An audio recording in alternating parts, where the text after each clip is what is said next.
What's good, ladies and gents? Welcome to the MKO Pugilism Boxing channel, where we talk all things boxing. Remember to like, subscribe, hit the bell notification, put it on all so you get notified of all the latest content as and when we drop it. So, this weekend, busy weekend for boxing, and on this one, we're just going to talk about Jack Catterall versus the legendary Jorge Linares. Now, Jorge Linares has been a very good fighter, multi-weight world champion. He was up at 140 pounds in what would be his final fight here against Jack Catterall.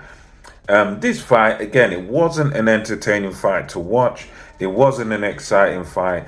And it's all because Catterall is very, very safety first. Now, it's one of those where in terms of winning the rounds, in terms of scoring points, he was on point. You know, he was winning the rounds easily. He was faster than Jorge Linares, bigger, stronger, quicker to the punch, using that southpaw style to his advantage.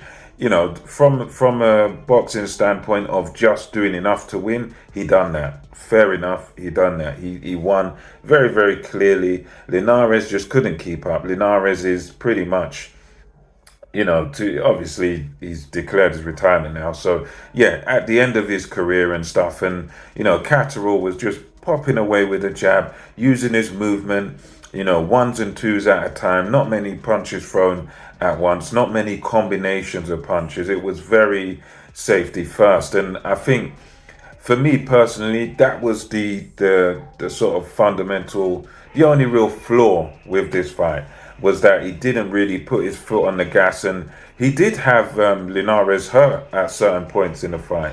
There were some times where he got Linares hurt. There was a point, I think it was an early round, around the third round, fourth round, where he hit Linares, and then Linares had a delayed reaction and stumbled back to the ropes.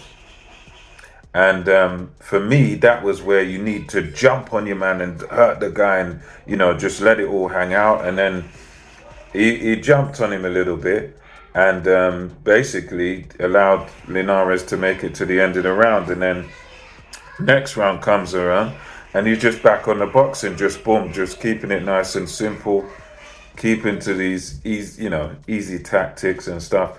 And for me personally, yeah, he won it well. But I think Linares is a guy that, okay, he's a veteran, he's been around for a long time. And in his day, he was a big puncher at the lower weights. But at this point in his career, he was there for the taking. And I think for Catterall's sake, I reckon he should have just tried to be a bit more aggressive in this fight. Tried to go for the KO, because you're dealing with a guy, it's a smaller guy, an older guy, and you want to make him feel older. You want to put a bit more pressure. I mean, I suppose you could argue, well, that's not Jack Catterall's style. He's a slick counter-punching boxer. He doesn't like to exert himself. He does just enough, and he's very tidy, and he's not wasteful of punches. But to me, I think when you've got that opportunity there to look exciting, you at least try. I mean, I suppose it's not a fair comparison to compare Isaac Chamberlain's performance, but Isaac Chamberlain, he's not really puncher, nor is Catterall. But you can see with Chamberlain's performance on the weekend, he tried, he made that effort. Although he's not a puncher, that didn't stop him sort of trying to get Lawal out of there. He's trying, he's throwing combinations, he's making it a bit exciting, he's being aggressive when he's got a guy that's there for the taking, that's just sort of eating every shot. He keeps going for it and trying to take the guy out. But I think with Catterall, he was very reserved, very safety first. And for me, I think, yes, you won the fight.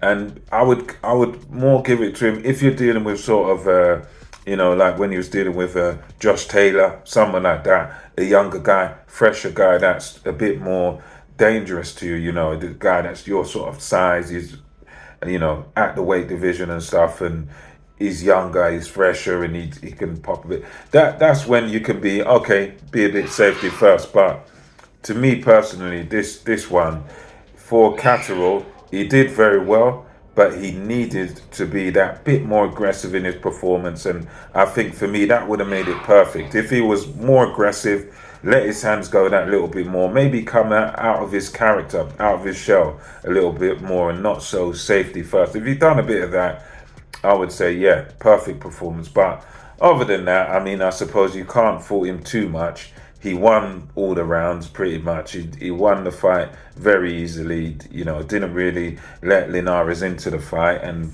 basically retired Linares now. So yeah, he was talking about what he wants next. They're asking him. He said he wants the Haney versus Prograis winner. I think, yeah, great fight for him. I'm not sure whether I'd pick him over those two guys, but I think, yeah, you've got to give him a chance. He's a very slick boxer.